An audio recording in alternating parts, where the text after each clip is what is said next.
जय माता दी दोस्तों, आज हम दुर्गा सप्तशती के कीलक पाठ को करेंगे। ओम नमः चंडिकाय। तो दोस्तों, यह पाठ सुनने से पहले आप मेरे चैनल को लाइक करें, शेयर करें और सब्सक्राइब करें। जय माता दी। ओम नमः चंडिकाय।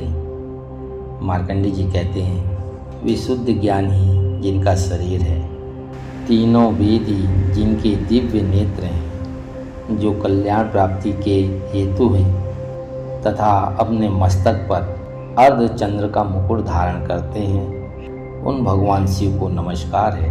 मंत्रों का जो अभिकीलक है, अर्थात मंत्रों की सिद्धि में विघ्न उपस्थित करने वाले साप रूपी कीलक का जो निवारण करने वाला है, उस सप्तशती स्तोत्र को संपूर्ण रूप से जानना चाहिए और जानकर उनकी उपासना करनी चाहिए। यद्यपि सप्तशती के अतिरिक्त अन्य मंत्रों के जाप में जो भी निरंतर लगा रहता है, वह भी कल्याण का भागी होता है। उनके भी उच्चाटन आदि कर्म सिद्ध होते हैं तथा उसे भी समस्त दुर्लभ वस्तुओं की प्राप्ति हो जाती है।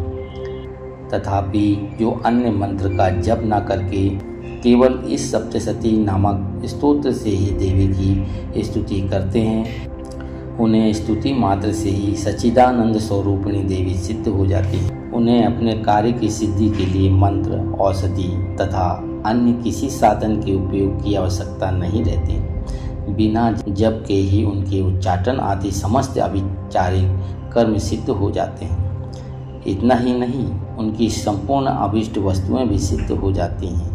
लोगों के मन में यह शंका थी कि जब केवल सप्तशती की उपासना से अथवा सप्तशती को छोड़कर अन्य मंत्रों की उपासना से भी समान रूप से सब कार्य सिद्ध होते हैं, तब इनमें श्रेष्ठ कौन सा साधन है। लोगों की इस शंका को सामने रखकर भगवान शंकर ने अपने पास आए हुए जिज्ञासुओं को समझाया। यह सप्तशती नामक संपूर्ण स्तोत्र की सर्वश्रेष्ठ एवं कल्याणमय दुर्गा सप्तशती है। तदंतर भगवती चंडिका के सप्तशती नामक स्तोत्र को महादेव जी ने गुप्त कर दिया। सप्तशती के पाठ से जो पुण्य प्राप्त होता है, उसकी कभी समाप्ति नहीं होती, किंतु अन्य मंत्रों के जब जन्य पुण्य की समाप्ति हो जाती है। अतः भगवान शिव ने अन्य मंत्रों की अपेक्षा जो सप्तशती की श्रेष्ठता का निर्णय किया है, उसे यथार्थ ही जानना चाहिए।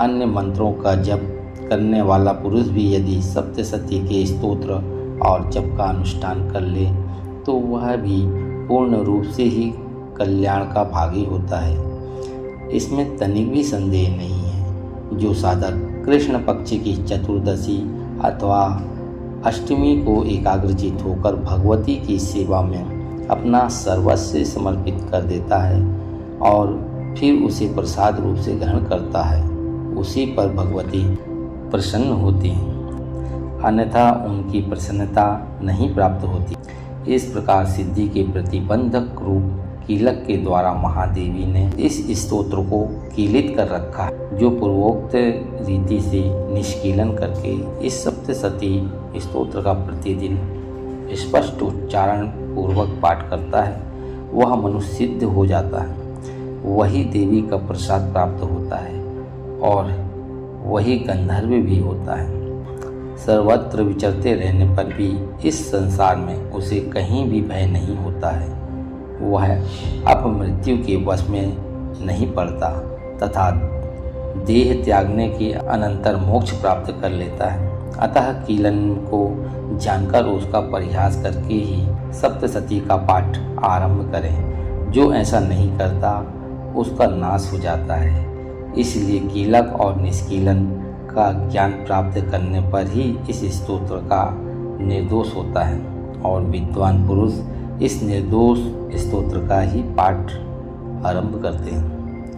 स्त्रियों में जो कुछ भी सौभाग्य आदि दृष्टिगोचर होता है, वह सब देवताओं के प्रसाद का ही फल है।